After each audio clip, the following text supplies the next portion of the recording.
Good afternoon, ladies and gentlemen, and thank you so much for joining us this afternoon. My name is Warren Jacobson, and I am the Chief Executive Officer of Camp Australia, a leading and largest provider of outside of school hours care and vacation care across the land. I'm pleased to welcome you here today to our first Principal Insight series for this year, where we're going to hear from some leading industry experts on the challenges of online safety and best practice in online safety and screen time management to enhance children's digital well-being. But before we start, I'd like to acknowledge the traditional owners of the land on which I'm presenting from today, the Bunurong people of the Kulin Nation. I'd also like to acknowledge the traditional owners and custodians of the land on which you're all joining us today, and also to pay my respects to elders past, present, and emerging. We celebrate the diversity of Aboriginal culture and their ongoing connection and contribution to taking care of the lands and waterways across Australia. I'd also like to acknowledge any Aboriginal or Torres Strait Islander people joining us for today's presentation. Informed by our Child Impact Survey, the largest of its type, with over 5,000 parents and 130 school leaders sharing their views, today we're addressing a very serious and concerning subject. The Child Impact Survey was conceived by us at the start of COVID to enable us to better understand the impact of COVID on our young children. Through this Principal Insight series, we share the findings of our surveys and the insights to raise awareness of important issues that are of interest to principals, educators, and parents, and to support our promise of guiding children's growth. Now, without further ado, I'd like to introduce you to today's panelists. I'm delighted and privileged that today we are joined by the eSafety Commissioner, Julie Inman-Grant. Welcome, Julie. Julie brings extensive experience in not-for-profit and government sectors, spanning decades of work in senior public policy and safety roles across the tech industry. She will advise on online safety issues for primary school leaders and teachers and children, providing her expertise in prevention of online harm and the protection of children under our Online Safety Act. We're also joined by Henry Grosick. And Henry, I'm delighted you're here to join us too. Henry is a distinguished educator, and he is the esteemed principal of Berwick Lodge Primary School. Henry, thank you so much for joining us. Julie, I'd like to start the conversation with you if I could. We saw in our Child Impact Survey a significant increase in concern, particularly in the part of principals, about the impact of online safety and engaging in a digital world. And the concerns certainly seem warranted. The Mind the Gap survey of over 3,500 children of ages 8 to 17 revealed that half of the children in the preceding 12 months had been treated in a hurtful or nasty way online. And all your reports show that complaints to eSafety have increased substantially across all your reporting schemes since the start of the pandemic, with significant increases in the incidence of cyberbullying and image abuse reports. Julie, can you share with us how and why you think the issue of online safety is changing and becoming so acute? Sure. Thank you so much for the opportunity. And I'd also like to acknowledge the traditional owners of the land in which I come to you from, the Gadigal people of the Eora Nation, and pay my tributes to those of present, past, and emerging. But thank you for the opportunity to speak to you all today. For those who are not familiar with eSafety, we're actually the world's first independent national online safety regulator, but we also have a legislated role in terms of education and coordination. So our primary role is to prevent online harms from happening in the first place, to protect Australians through regulatory complaint schemes, and then to drive what I call proactive change. So to stay a step ahead of the technology, because the policy will always lag, so that we're thinking about and anticipating technology trends, educating Australians, but also pressing the tech industry to do more to build safety by design into their platforms and services before they go to market. And we can talk about examples where that hasn't happened in the recent past. But when I came into this role almost 7 years ago, it was very alarming to me to see that only 50% of young people would talk to a trusted adult, whether that be a teacher or a parent, when something went wrong online. There was also, they were afraid of device denial and stigmatization, didn't think their parents could help them because they knew very little about technology. So what we've tried to do over the past few years in reaching young people was to try and encourage this help-seeking behavior. And what the Mind the Gap research did show us is that 93% of children now do something in response to a negative experience online. And the majority, 2/3, told their parents about the incident or unfriended or unblocked the perpetrator. So that's the good news. The other alarming thing that came out about that particular research is that there's a real disconnect, or a digital disconnect, that exists between parents and their children. So we also learned that most Australian teenagers, or about 71%, came across seriously harmful content like disordered eating, violent pornography, self-harm. Only half of their parents were aware. But even more alarming is that when young people, 70% of these young people told us they went to their parents when they were cyberbullied, and only half of their parents remembered the conversation. And what I kind of attribute that to is this new relationship that young people have with technology, where their online and offline worlds really coalesce. There isn't a difference. And frankly, COVID supercharged all that, where they were communicating, creating, learning, educating exclusively online. What we also saw happening over COVID, in addition to all the huge increases in image-based abuse, which is the non-consensual sharing of intimate images and videos, and cyberbullying, is that we thought it would plateau out after life got back to relative normalcy. But what we found was that parents tended to be a little bit more permissive with technology use. So we now have 8 and 9-year-olds coming to us around cyberbullying, who are on TikTok, who now have their own smartphones. And once you're permissive with that technology, it's very hard to ratchet that back. So I guess I'd end by saying, I don't think our work is ever done. I think of parents as the front lines of defense and educators as the reinforcements. We know that by the time an Australian child is 4 years old, 94% have access to a digital device. So our message to parents is, the minute you hand over that device, start those open chats. And we have guidance for parents of under 5s. And the messages are, be safe, be kind, make good choices, and ask for help. When they get into the primary years, we talk about the 4 R's of the digital age: building respect, responsibility, digital resilience, and also honing critical reasoning skills. And we can talk to you about some of the materials we have for 5 to 8-year-olds that include lesson plans and family and classroom technology agreements. Thank you. I mean, it's incredibly interesting. And what is clear is that the genie is well and truly out of the bottle. And so whilst there are fantastic technology tools that are available to parents, and I guess also teachers and school leaders, to control the use of technology and where their children meander, or where our children meander online, education seems to be a critical aspect of how we control this genie. And some of the tools that you as the Commissioner have come up with, I think we need to do better to disseminate the tools and make sure that parents and teachers are aware of the tools that are available to them. If I could move to you, Henry, I think in the same way as the lines between offline and online are becoming increasingly blurred, so too it would seem that the lines between, because of the use of social media, between what and the increasing use of technology in schools and the classroom, so too are the lines between what happens outside of the school gates and what happens inside the school are becoming increasingly blurred.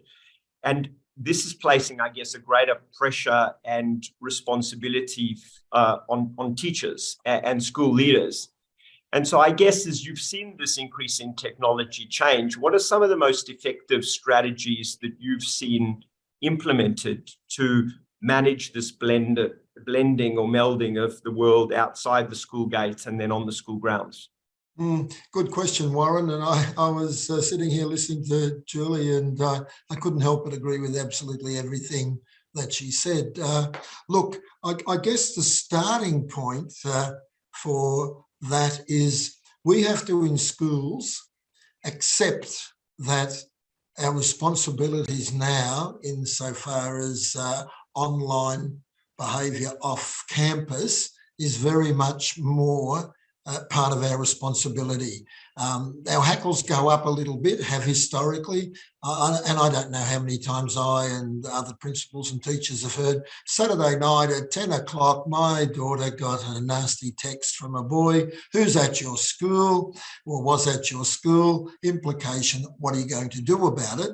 And it's very frustrating because teachers and principals, school people are already working very hard and long, and whenever you get one of these issues, you don't solve them quite as quickly as if there was a schoolyard issue in 5 minutes. So the starting point is, I think we have to reframe emotionally ourselves to say, this is the new world, and in doing so, we will approach those issues, I think, in a more considered way. So I think that's the starting point. Look, the whole thing is multifaceted. There is no one thing that schools can do or one thing that schools should do. I mean, the educative process is one thing that we do. And as Julie said, there are so many resources out there.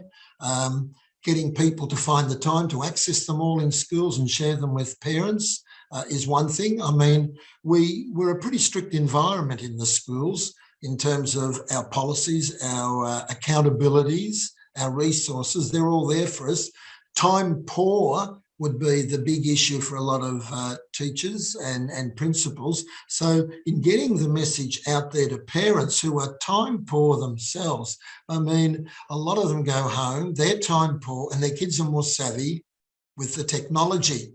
It's a cocktail for problems. And I think, in fairness to children, they really don't understand very readily the potential consequences of saying and doing things online, and telling them once or twice is not enough. Now, there are, as you said, technology management tools out there. We use them in schools.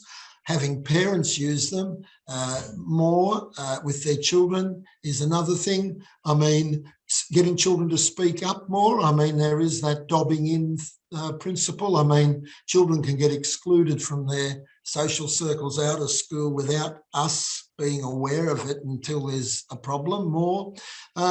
Empowering children in the process. I'm a great believer in agency, and listening to Julie, they're right onto that. Look, and patience. We really need patience to get this message through.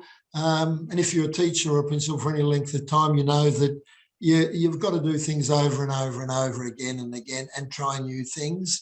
And at the end of the day, I think, going back to my first point, accepting that our responsibilities in this domain have grown from what they used to be. Yeah. And do you think, Henry, that, I mean, that's really insightful, but do you think it's a recognition of that increase in responsibility on the part of schools, teachers, school leaders, that, if you like, influenced the results of our survey, where far more principals or the proportion of principals that were substantially more concerned about the issue of online safety was much greater than the proportion of parents that had the same concern. So I think about 62% of principals were very concerned. It was their primary concern for the year ahead of us. But when in the case of parents, that was a much smaller group. It was 42%. Yeah, look, undoubtedly so. And I think there are four main reasons for that. One is we have a professional responsibility and obligation to be aware of those things. And most of us are pretty acutely aware of that. Because we're dealing with that all the time, much more than parents are, there's an expertise we have in that field, which contributes to our awareness. And of course, we're exposed. It's a bit like when you go to a doctor. Your doctor sees 100 people with the flu, they can work things out. We see much more of it at school. So the exposure side of it makes us more aware of it. And of course, we've got access to resources and tools more readily and more broadly than the parents do. So in fairness to the parents, I'd be probably disappointed if we weren't more aware. Yeah, I think that, look, I think the other thing that all makes sense, the other thing that shines a light on is that the role school can play in educating parents alongside Yes. the Safety Commissioner and others. Now, Julie, you through the Commission are doing a lot to support schools. And so congratulations in and amongst other things, the establishment of the National Online Safety Education Council, which is still a new phenomenon, if you like. Can you share with our audience the remit of the council, and given the increasing use of technology in education, what do you believe are some of the key ways that schools can better support families when it comes to this question of online safety? Sure. I mean, we still have to do a much better job in terms of reaching parents, which I would say is the most difficult cohort to reach. 95% of Australian parents told us that online safety is the toughest parenting issue that they deal with, but only 10% go out and look for information until something goes wrong. But educators can be hard to reach. And I have to say, based on our investigative experience, I want to go back to cyberbullying really quickly, because I think what you and Henry are saying is right. Schools are at the coal face of all of this happening. And I can't think of many cyberbullying issues that we've dealt with that doesn't have its foundation in conflict that's happening within the schoolyard. Of course, what makes cyberbullying so insidious is that it's invasive and pervasive. So it doesn't just stop at the school gates. It follows a child home into this little supercomputer we call the smartphone. And depending on the guardrails that parents have at home, it can potentially be following into their lounge rooms, their bedrooms, all hours of the night if those devices aren't being managed in the family home. I do want school leaders to know that they can work with young people and report cyberbullying on children's behalf or with children. The way that the scheme works is you need to report to Instagram or Snap or TikTok, which are the main platforms we're really dealing with now first. That's the most expeditious way to get it down. But if a child has experienced something that's seriously humiliating, harassing, intimidating, or threatening, context is missed. These companies get millions of reports a day. And so we serve as that safety net where we can advocate on behalf of our users. And we've helped thousands of kids get content down that they wouldn't have been able to get down without this. But the other way I think that we can help principals and school leaders is, unfortunately, we've seen the aggression and the kind of abuse happening in schoolyards to be much more serious. About 15% deals with direct threats of death or harm to another child.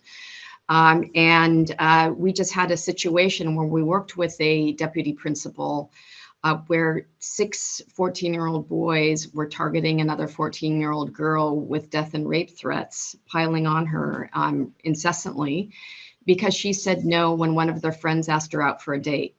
So we have end user notice powers, which we use with great discretion, but working with the school principal and the parents, I issued these end user notices, which is essentially a cease and desist notification for really egregious kinds of harm like this. So we will use those tools. We want to use it in the context of the school community so that there's learning. We can also deliver webinars into schools. We reached 90,000 kids through our webinars that are free. over the week of Safer Internet Day. And we also provide professional teacher learning that has accreditation in a couple of states, as well as pre-service teacher training. And so we need to incorporate this into, teachers' basic skills. And we've seen that as some of the older teachers have been retiring and younger teachers are coming on board, they're a little bit more au fait with technology. But I don't think this is going to be an issue that goes away. There's quite a bit of variability in terms of how schools deal with it. One of the reasons we set up the National Online Safety Education Council is to find a much more organized way to be able to reach. There are 27 different organizations that are involved. So we work with ACARA in making sure that all the materials we make for teacher are aligned with the curriculum.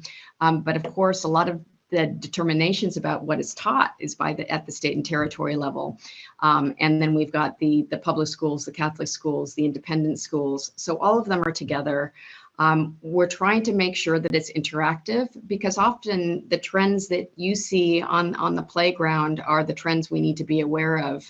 And that helps guide the kind of prevention materials that we put together as well as the insights from our investigations. So esafety.gov.au, there's a whole section for educators. I encourage you all to look at it. Put this in your school newsletters. We want more people to come to us. We don't want children falling through the cracks. And we're seeing more sexting gone wrong, and that's what our image-based abuse scheme does, as well as sexual extortion, targeting teenage boys largely. This is the new organized criminal scam where they will use fake or imposter accounts to ask a young man for a sexy chat. And the minute he takes off his kid or performs a sexual act for VC, the extortion happens. And that's tremendously distressing for anyone, but particularly a child. Yeah, I mean, and as a parent of three children, it really is frightening too. And so this cease and desist, capacity or power you talked about, is this a power that's now been made available as a result of the Online Safety Act? And are there other powers that we should be aware of? And frankly, if there are policymakers listening, are there other powers that you would want? Well, listen, we're learning all the time. We're the only country in the world that has a cyberbullying scheme or an image-based abuse scheme. We also serve as Australia's hotline for child sexual abuse material. So we take those reports as well. But what the reform of the Online Safety Act did was it gave us, we can act more quickly within 24 hours rather than 48 after a serious cyberbullying is reported. If it's really egregious, there were some bullying videos of a very vulnerable trans Indigenous young girl. We worked with Instagram to get that content down within 12 minutes. But what people need to understand is we're not proactively monitoring the internet. We need the reports and we need the evidence, and that's something that often is missing. We'll get a report and there isn't a URL. So and no government agency has that kind of. We've got 43 investigators, but no agency can totally troll the internet for everything that's going wrong. But, we last year alone, we handled more than 4,000 reports of image-based abuse or sexting gone wrong. And almost a third of those were from people under the age of 18. So again, that's incredibly distressing. This hasn't been announced yet, but we're going to be developing some technologies that will help us crawl the internet so that people don't have to seek out their intimate image abuse, and we can help them with that. So yes, this is strengthening powers, but this is why we talk about prevention, protection, proactive change. We want the companies taking more responsibility and embedding safety protections at the get-go rather than after the damage has been done. But the prevention is so important, making sure that young people, their parents and educators have the strategies they know that they need to keep themselves safer online, to use those conversational controls. And even things like talking to your kids about pornography. We've got, we work with Dr. Justin Colson to make sure that they're age and developmentally appropriate so that parents are talking to their kids before 8, between 8 and 12, and they're talking points for teenagers too, but if you wait that long, the horse is probably bolted by that time. Agreed.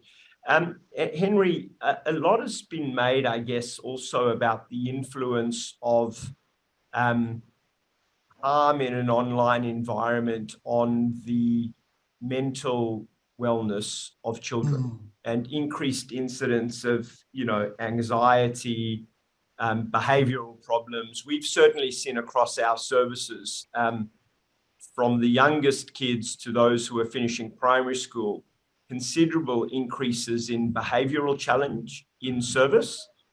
Now, that on one level creates an added responsibility for schools in how they attend to these issues of student well-being, but it also creates safety issues for teachers too, who are increasingly on the receiving end of violent behavior. And I think just a couple of nights ago, there was a segment on, I think it was a current affair that got a lot of attention. How do you sort of see this playing out? And are there additional things that you're doing mindful of these sort of student and teacher well-being challenges?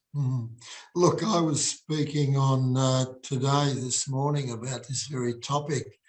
I'd love to be optimistic, Warren, but just in a couple of sentences, our profession's under incredible pressure. We really are in crisis mode for many reasons. And I think the Age newspaper today highlighted one of them where they said 50% of teachers say the biggest stressor is dealing with children with complex problems and parents whose behaviour for whatever reasons, and a lot of it's to do with the consequences of the pandemic, is unbearable. The issue of well-being, it's so interesting. When we went through the pandemic, what we noticed was that there were some children who thrive online versus some it didn't affect, and many it affected negatively. We're now 3 years down the track, and what we're seeing is kids, parents and teachers have not fully recovered, many of them, from the effects of isolation and basically living on a digital world. And one of the things that might come up later that really concerns me, and it's too often the horse is bolted, and that is the seductively addictive nature of being online. And we see it with ourselves. We go out to dinner, we walk down the street, people risk getting run over, they're on their mobile phone. You have a couple at dinner and one of them's on the phone on this and the other's on that. We're almost glued to it. And I think the less we meet in real time and the more we meet in digital time, science shows that it has a negative impact on us. We do need that face-to-face stuff, even though we're online today. What we do to try and mitigate against that in schools is, and it's a simple one, it's a cliche, balance. What schools can do is not have their children spend all their time on devices at school, and none of them do, but making sure that you promote physical education and play and games at school. The mental health services sector is under extreme pressure at the moment too. We try to provide services there. There are tech management tools that we can use and families can use so that you can monitor how much and limit it.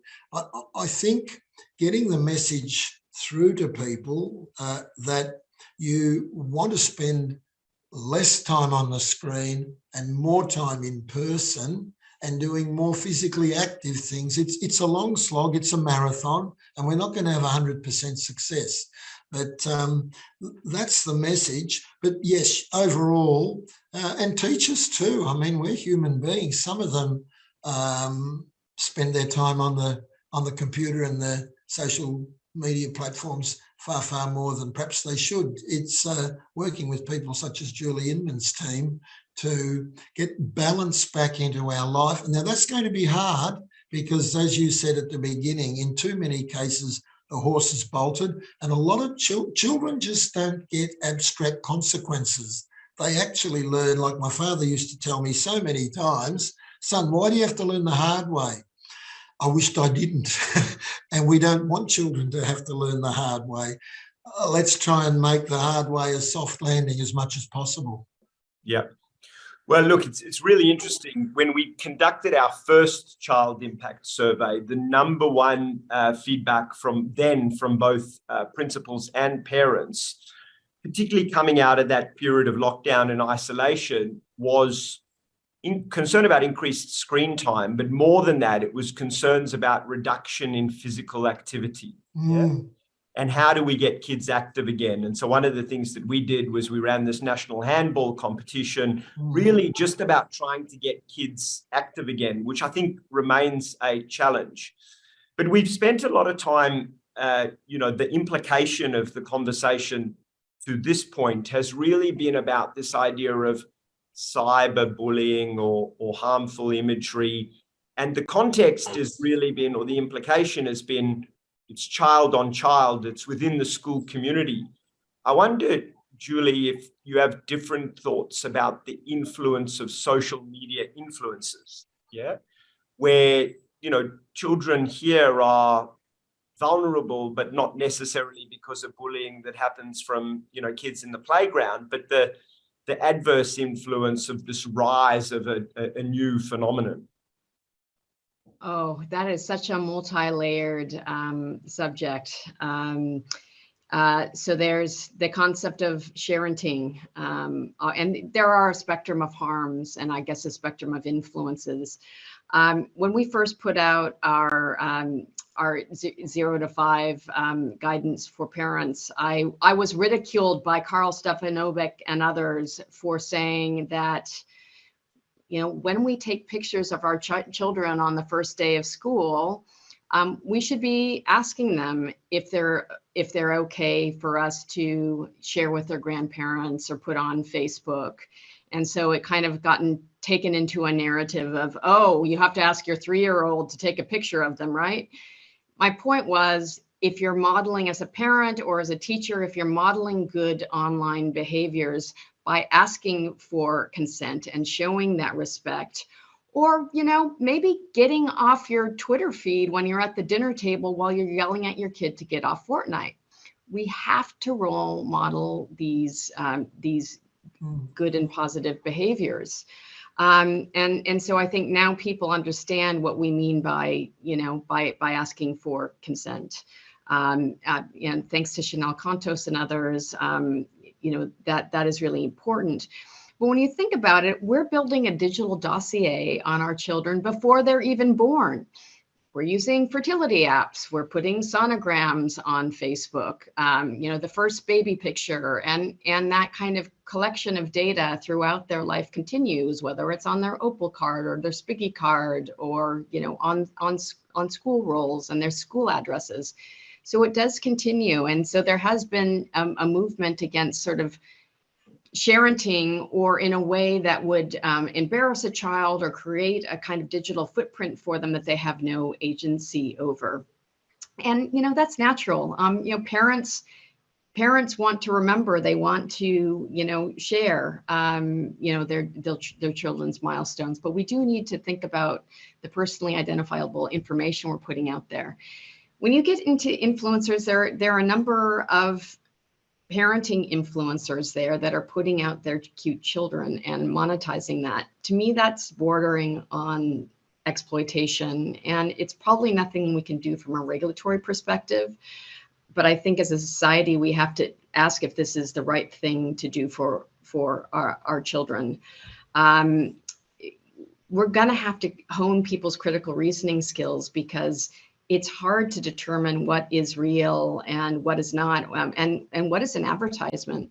I was on a call to 4 a.m. with a bunch of tech companies last night about the ChatGPT and the metaverse, Well, they're really popular platforms like Roblox that kids are on. Not only do they have chat functions that where, predators can, pose as children, but they now have little teddy bears who are actually advertisements. So how do you expect a child to discern between a teddy bear avatar he thinks might be his friend playing a game versus a teddy bear avatar that's trying to sell him something? And on the most scary spectrum is what our investigators see in terms of child sexual abuse. It's very easy to harvest innocent pictures from Facebook and Instagram. There are settings you can use to make sure that they can't be downloaded. But this is where we're seeing a lot on the dark web and on the child sexual exploitation and pedophile sites. 50% are downloaded and harvested from the internet rather than depicting the actual abuse, although we see that quite a bit as well. So there are a range of harms, but I want to go back just really quickly to what Henry said about balance and making sure that we're talking about good, basic digital hygiene. Over the pandemic, we kept saying, well, you ask your kids about how school was, you ask them about their friends, you ask them about sport. You need to be engaged in their online lives like you are their everyday lives. You need to ask them if there's any drama online. You need to ask them what sites they're on, and you actually need to know and be setting the parental controls. I might be sharing a little bit too much, but I have a child home from school today. My sixth grade twins don't have phones, and pretty much everyone else does. So to let them occasionally organize things, I let them use my account to communicate, and I saw a lot of drama playing out. But 11-year-old, in this case, 11-year-old girls just don't know how to manage conflict online, and they're kind of doing this in a vacuum. So I had to kind of get involved and say, girls, this is hurtful, this is mean, you can't take this back, and we're creating a lot of drama here. Please stop, please apologize to each other, please talk to each other tomorrow at school, or I'm going to have to talk to your parents. But I hate to think of how many conversations or texting conversations are happening across Australia with young people where the parents don't have any visibility. Look, I think it's a useful reminder. Again, with 3 boys, your comments really resonated with me. I don't know how often, if ever, I ask them specifically about their online world or their online engagement or their online, socializing. And I think your comments are also a really useful reminder that the idea that kids and young kids, even young teens would have phones is on one hand now taken for granted, but we should be reminded it's a privilege, yeah? And therefore, as parents, in circumstances where we've chosen to give our kids phones, it's not unreasonable that we would have a right to closely monitor what happens on those devices. And, again, speaking as a parent, I could probably do a bit more of that. So I think that's there's just a really useful reminder in that. And so before I just move back to Henry, you talked at the outset, Julie, that we're a first mover, if you like. Australia is a first mover in from a policy and government perspective, and the creation of a commissioner, really creating a framework within which to tackle this. There are some other countries that have followed suit. Is there anything in that kind of second mover advantage that you're seeing those countries do that we might learn from?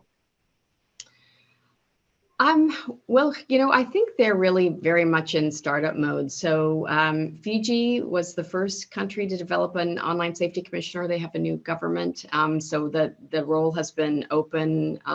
We've got a great relationship with them and have been working cooperatively. They don't have powers. They really take on more of an educative function.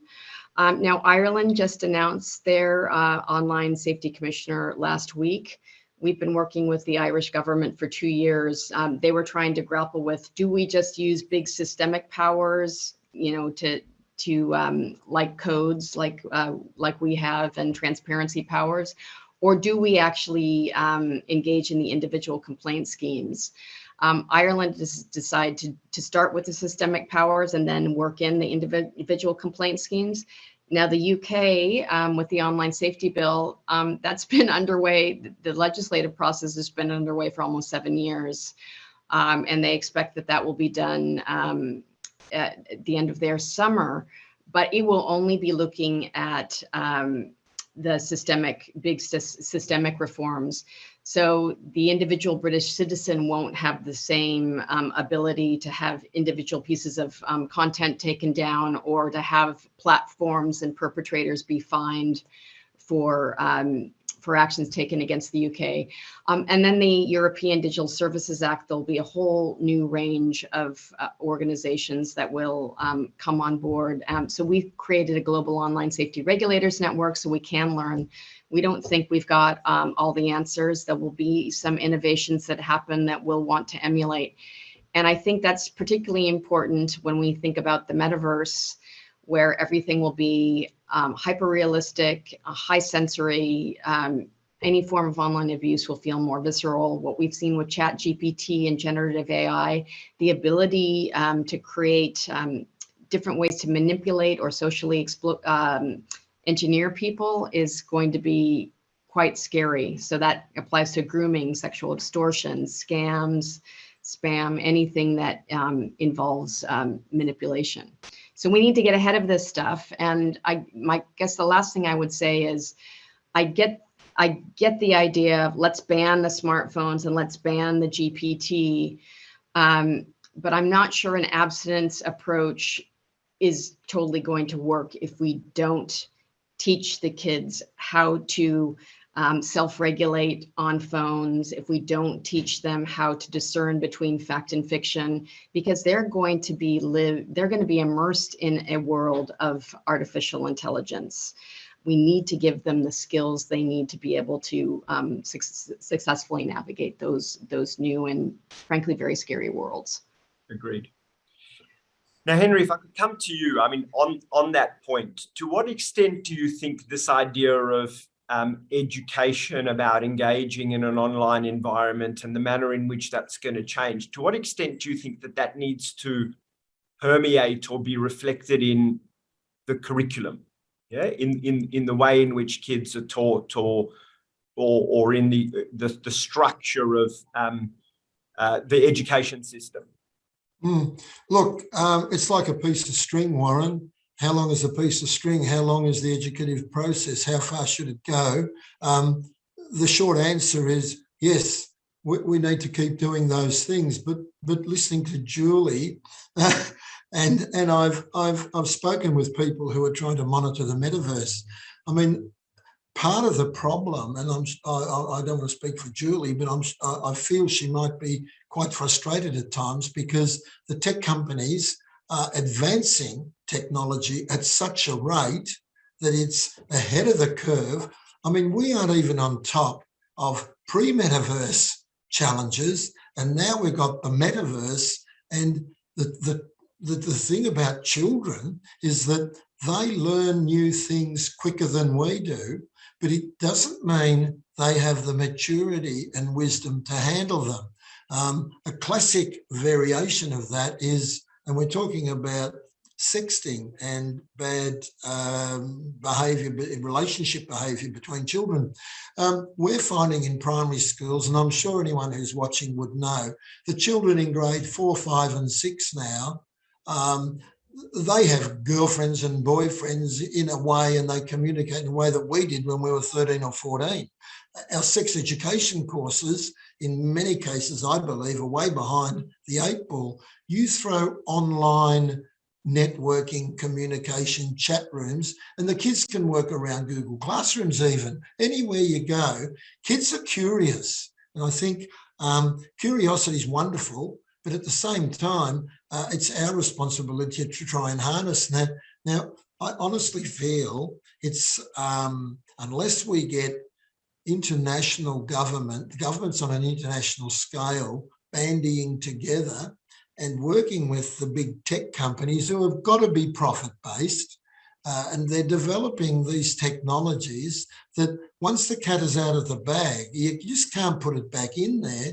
And I don't want to keep on learning as a consequence of a lot of collateral damage, which is our children and our adults. So there's so many angles from which to come. The space in which Julie's working, I think, is really the heart of it. We come in alongside of them, but supporting them rather than being frontline troops. We are at the end of the day, but that's after the fact. Yeah. Look, I agree with that. Now, I'm conscious the clock is ticking. I may have neglected to tell our audience that if you have any questions for Julie or for Henry, feel free to pop them in the chat, and I'll try leave a little bit of room for them. I guess before I go to Julie with some final comments, Henry, just following on from what you were just saying, if there was one thing that you could ask, government, policymakers, education departments, or Julie for, that might make your life a little bit easier, is there something that comes to mind? Yes, I'll be a little flippant to start with on a serious topic. I've always felt a little humour goes a long way on a serious day. If Julie could find a way to put the genie back in the bottle and we start again, she would get bouquets from so many people every day of the week. I think if there's one thing that could be done is, I think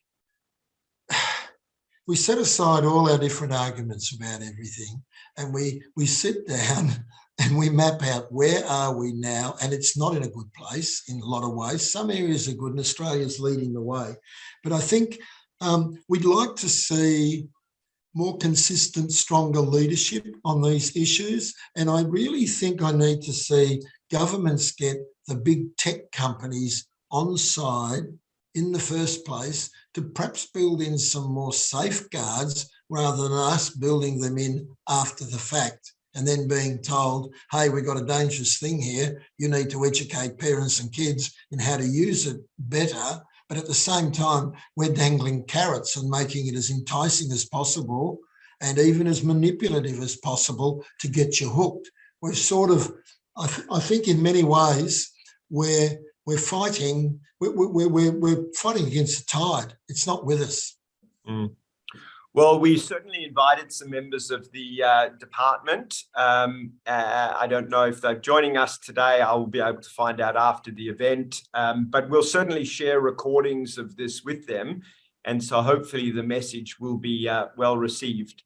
But I guess, Julie, we should reflect also on the fact that it's not all doom and gloom. And I was very conscious of some comments that you shared recently where you said, the online world can enrich the lives of children by providing an abundance of learning opportunities, outlets for creative self-expression, and novel ways to stay in touch with friends.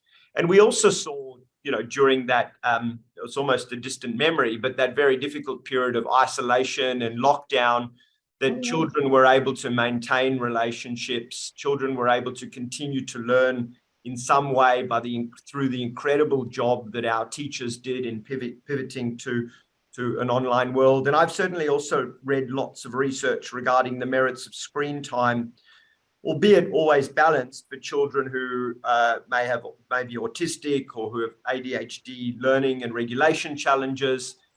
There are attendant benefits. So despite the challenges that we've talked about, is there a final message that you'd like to leave, parents or educators with for, I guess, how we can continue to harness the good while managing the challenge? Well, the first thing I do if I had a technical magic wand is I would clone Henry and I would put him into every school. What wisdom and insight he brings. Just so incredible. We've never met before, and I feel like I could talk to him for hours. And we need these insights from those on the ground. And in fact, the one thing I tried to bring to Microsoft was a concept called safety by design. I was sitting in product reviews 12 years ago, and they were looking for security vulnerabilities and potential privacy breaches. I said, hey, what about personal harms? You know, Xbox right now is incredibly toxic, and Skype's being used as a vector for live stream child sexual abuse. And I kind of got the, oh, Julie, we're becoming an enterprise company. Like, you know, that's a consumer issue. You know, that's not going to sell us any software. So it's precisely what I brought to eSafety, and I sat down with 180 different stakeholders to develop safety by design. You know, what does service provider responsibility look like? What does user empowerment and autonomy look like? And what does radical transparency and accountability look like? We built risk assessment tools because principles are great, but if they're not implemented, then they're not useful. And this is where the Online Safety Act has started to give us more powers. Something called, the government now has basic online safety expectations, what it expects of companies to do if they plan to provide interactive services. I'm in final negotiations with 8 sectors of the technology industry around mandatory industry codes and what they're doing to proactively detect illegal and harmful content. We're getting very strong pushback on a lot of these things. And we're talking about terrorist content and child sexual abuse material. So we do need to band together to combat the wealth, the stealth, and the power of the technology industry, an industry I spent 22 years in, but an industry that I do not believe has done the right thing. And they are moved to a certain degree by regulation and by revenue, but really what moves them is reputation. And so we do need to continue holding their feet to the fire and ask them to do more and to do better. So that's not the hopeful note that you probably wanted me to end on, but you know, there are so many benefits to technology. It's become an essential utility. We just have to find ways to be able to better harness the benefits and minimize the risks. I don't believe technology is neutral, but I do believe that people can find creative ways to misuse it. It can be a powerful tool, but it can also be a weapon. So we need to make sure that as we see online abuse, and this is why we're working with sporting organizations as well, you know, if you're seeing your personal heroes, whether it's Adam Goods or Taylor Harris, receiving racist or misogynistic abuse online without any repercussions, that's going to start to normalize behavior over time. So we all have a role to step in and to be upstanders rather than bystanders, and make sure that we're calling this thing out and making sure that we're not seeing this normalization. And what we need to do is we need to set limitations with kids. We know that if you sit down with kids and you work on technology agreements with them, they're much more likely to stick with it. But you know, we have to set those limitations because these products are designed to have very addictive GUIs, graphical user interfaces. The algorithms are targeted to keep sending you the same information, even if it's down a death spiral or very harmful information. So we as humanity have a lot to fight against in the name of technology profit. Yep. And again, a useful reminder that you know, that helping children manage their exposure to this still new, emerging, and challenging domain is not a punishment. Yeah, we're not punishing them; we're helping them. Look, I'm just going to quickly, before I wrap up, because I'm conscious of keeping to time. I couldn't see the comments coming through on my screen, but there's a bunch of comments that have been shared in the chat. It's mind-blowing to think about how much younger children are getting exposed to really adult subjects, which I think is true. It's very worrying. There are people who have asked if we're recording this. We are indeed recording it, and we will be making it available so you can share amongst colleagues. A point here around training, how to handle questions and how to approach particular situations. And so maybe that's one for you, Julie, together with sort of tips and tools, maybe some case studies. Yeah, some case studies for how people respond in different circumstances. Role playing always helps.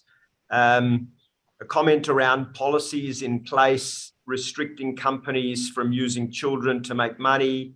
And then just some appreciation for the insight. And Julie, you'll be delighted that someone has commented about using the resources that you've made available via eSafety in educating her young child. So you are getting cut through, and it is making an impact. So no doubt we'll have to keep up the good work. There's a question here about what makes social media so addictive, but I think we might hold that one because we've run out of time.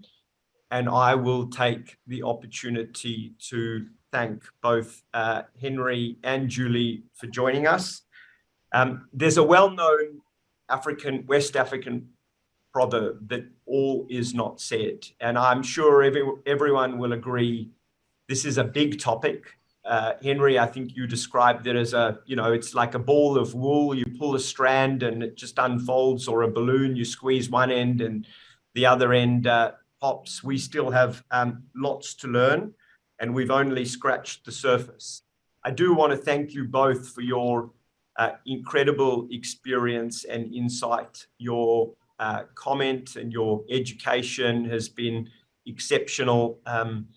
Comments from our audience reflects that, and it's a testament to the value that you've both provided today. So thank you very much. I want to also extend my appreciation to all who joined us. I think joining us, and I think we started this session, Julie, you talking about it, yeah? And Henry, you talked about that too. And so for some people, this might have started the conversation. And if we've used this to just start the conversation and to give some people even one actionable insight that they can take away from this, we will have made an impact. I hope you found it valuable. Our next insight session will be in August, and it's going to be on educator and school leader well-being. And we're going to be joined by Kristen Douglas, a renowned expert in the field of school leader mental health. And she represents Headspace, one of the largest mental health organizations in the OECD. So I hope you can join us then. But once again, thank you very much, Henry. Thank you very much, Julie. Thank you for joining us. I hope you have a good afternoon and a great weekend. Thanks for having us, Warren. And thank you so much again, Warren and Sarah and Joel and everyone for organizing this. It was great. Thank you so much for joining us, and thank you too, Henry. Really, thank you for the opportunity. It's a wonderful thing that you and Camp Australia have done. Thanks so much. 100%.